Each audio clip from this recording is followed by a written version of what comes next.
केंद्रीय पर्यटन एवं संस्कृति मंत्री गजेंद्र सिंह शेखावत आज सुबह ट्रेन से जोधपुर पहुंचे।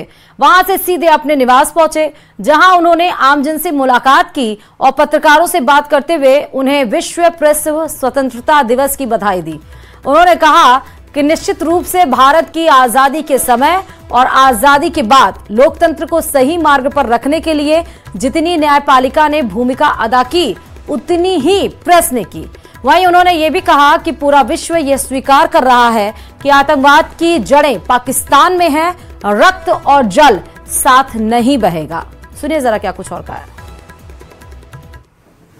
उरी और पुलवामा के बाद में सर्जिकल और एयर स्ट्राइक करके जिस तरह का संदेश दिया था कि भारत की भूमि और भारत की धरती से बाहर भी हम किसी देश, किसी भी धरती पर भारत के विरुद्ध चलने वाली गतिविधि को बर्दाश्त नहीं करेंगे। ये नया भारत है, घर में घुस के मारेगा।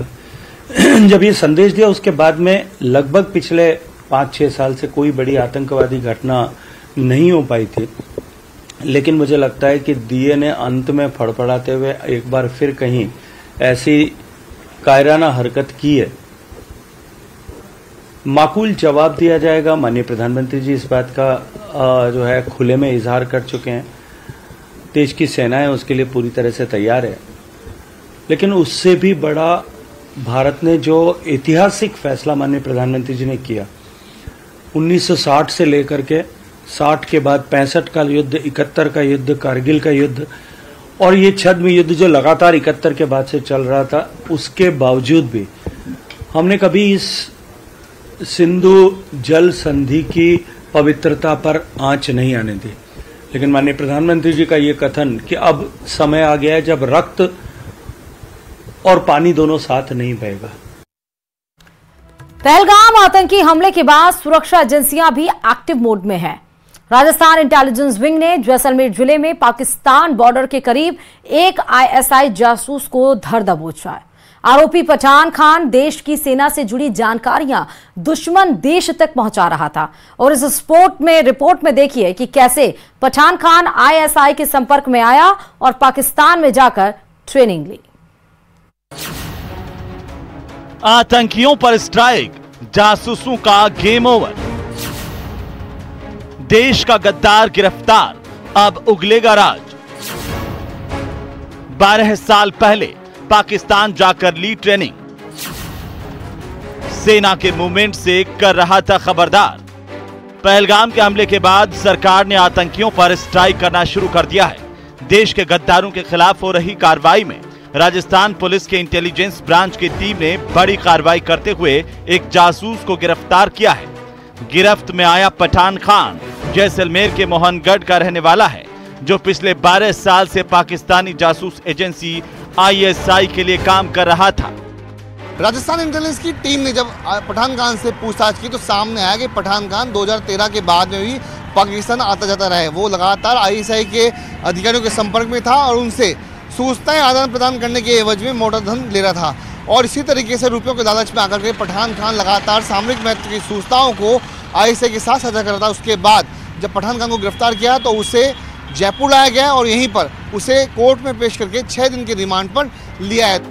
जैसलमेर से जासूसी के आरोपी पठान खान को पकड़कर जयपुर लाया गया है, जहां संयुक्त रूप से सुरक्षा एजेंसियों के द्वारा गहनता से पूछताछ की जा रही है।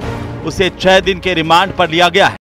जैसलमेर के एसपी सुधीर चौधरी ने बताया कि पठान खान इंटरनेशनल बॉर्डर के आसपास संदिग्ध गतिविधियों के चलते निगरानी में आया था, जिसके बाद गहन पूछताछ में खुलासा हुआ।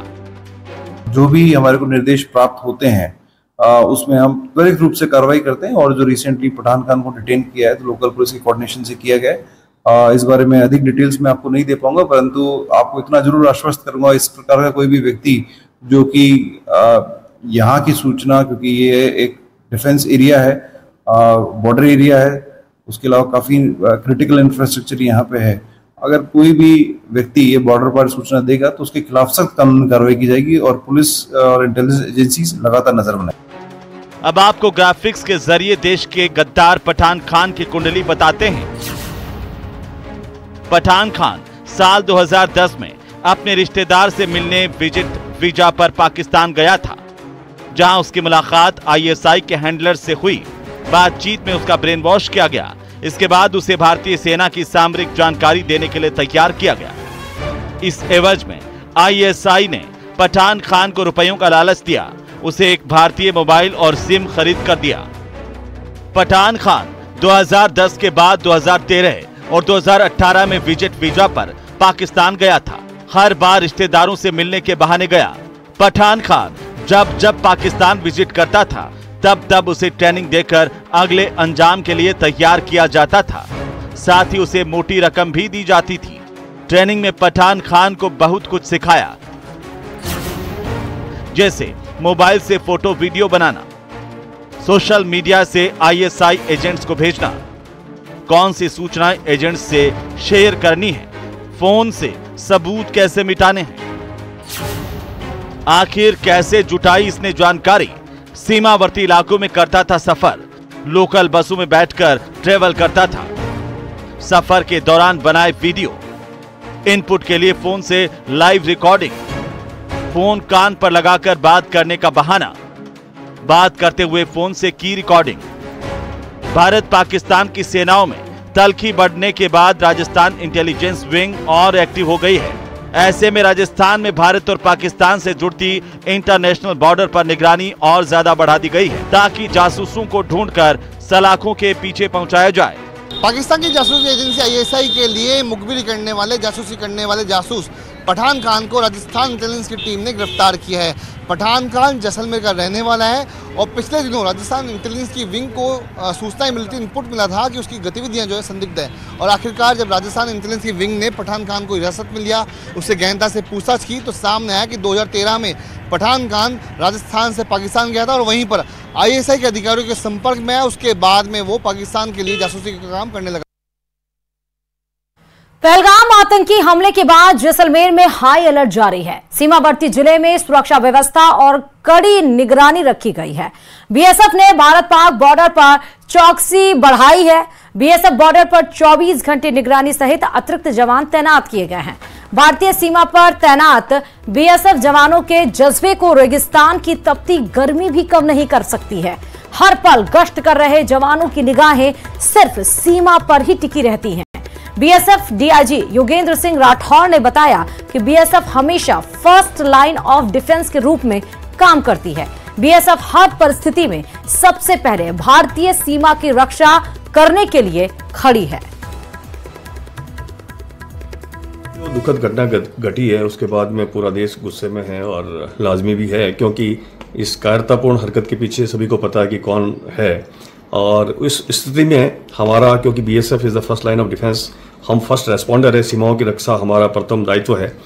तो वैसे हम हमेशा 365 दिन चाहे कोई कैसी भी स्थिति हो उसके लिए हम तैयार रहते हैं और हमारी अलर्टनेस हमेशा एक आला दर्जे की ही रहती है। पहलगाम आतंकी हमले के बाद घुसपैठियों के खिलाफ लगातार कार्रवाई जारी है। अवैध बांग्लादेशियों को चिन्हित कर उनका पता लगाया जा रहा है और इसी संबंध में जयपुर रेंज की आईजी अजय पाल लांबा ने बताया कि प्रदेश में बांग्लादेशियों के खिलाफ 2 दिन से विशेष अभियान चलाया जा रहा है। जयपुर पुलिस रेंज में अब तक 90 बांग्लादेशियों को चिन्हित किया गया। उन्होंने बताया कि सीकर में 34, जयपुर ग्रामीण में 14, कोटपुतली बहरोड जिले में और 35 दौसा में तो 3 बांग्लादेशियों को चिन्हित किया गया है। मेवाड़ी, करतल और अलवर जिले में भी टीमें लगातार लगी हुई हैं, जो लगातार बांग्लादेशियों को चिन्हित करने का काम कर रही हैं। पूरे राज्य भर में अवैध रूप से रहने वाले बांग्लादेशी नागरिकों को चिन्हित करके उनका पता लगा करके जो भी कोई बांग्लादेशी नागरिक राजस्थान में रह रहे हैं उनको पुशबैक करने के हिसाब से पुलिस को ये निर्देश प्राप्त हुए। इसके तहत हमने 2 दिन से लगातार अभियान चला करके अवैध रूप से रहने वाले बांग्लादेशियों को चिन्हीकरण करने के लिए हमारी टीमें काम कर रही हैं।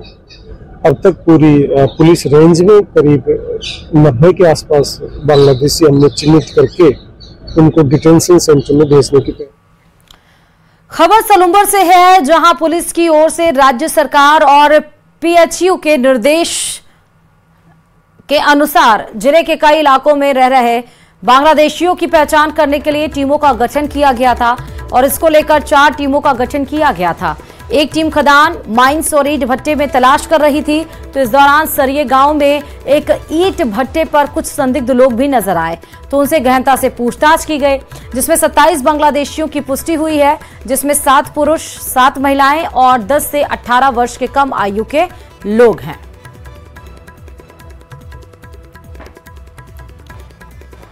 सरकार और पीएचक्यू के निर्देशानुसार बांग्लादेशियों की पहचान और उनको अपने इलाके में जो रह रहे हैं उनको पहचान करने के लिए टीमों का गठन किया गया था, और उसी सिलसिले में हमने यहाँ अपने इलाके के अंदर 4 टीमों का गठन किया था, सीओज के नेतृत्व में 2-2 टीमों का। तो एक टीम को जो तलाश कर रही थी यहाँ अपने ये खदान, अपने माइंस और अपने जो ईंट भट्टे इनमें तलाश कर रहे थे, तो एक ईंट भट्टे के बाद सेरिया गाँव के अंदर एक ईंट भट्टा था, उसके ऊपर कुछ संदिग्ध लोग नजर आए और उनको गहनता से उनसे पूछताछ की गई, तो ये पाया गया कि वो बांग्लादेशी हैं और वो करीब 27 जने हैं कुल मिला के, जिसमें 7 पुरुष, 7 महिला और 10 जो 18 साल से कम के अवयस्क हैं। तो उन सभी को जो है लेके आए, भी पूछताछ की उनसे और उनके बारे में भी बाकी कार्रवाई की जा रही है।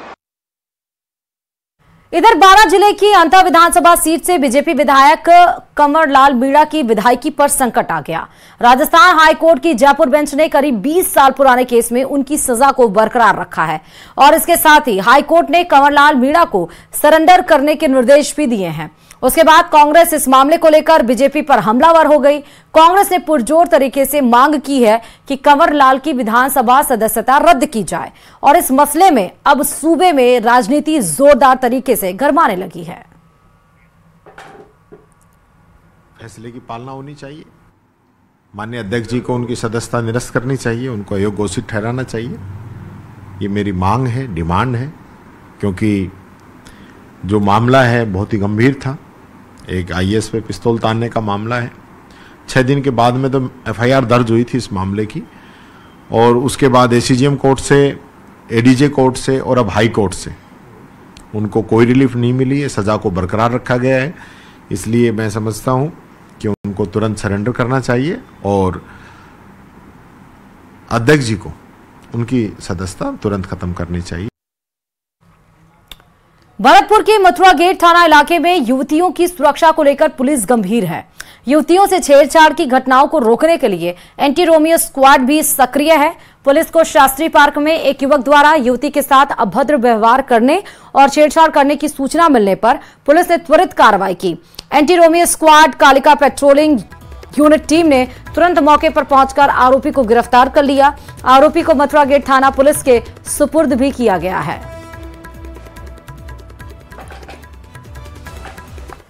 राजस्थान सरकार की ओर से आमजन को राहत देने और सार्वजनिक रास्तों को अतिक्रमण मुक्त कराने के उद्देश्य से चलाए जा रहे रास्ता खोलो अभियान के तहत सुल्ताना कस्बे में तहसील प्रशासन की टीम ने कार्रवाई करते हुए रास्ते से अतिक्रमण हटाकर रास्ते को खुलवाया। गिरदावर राकेश बुगारिया ने बताया कि रास्ता खोलो अभियान के तहत चिड़ावा तहसीलदार कमलदीप पुनिया के आदेश पर सिलारपुरी रोड पर सार्वजनिक रास्ते को अतिक्रमण से मुक्त करने की कार्रवाई की गई।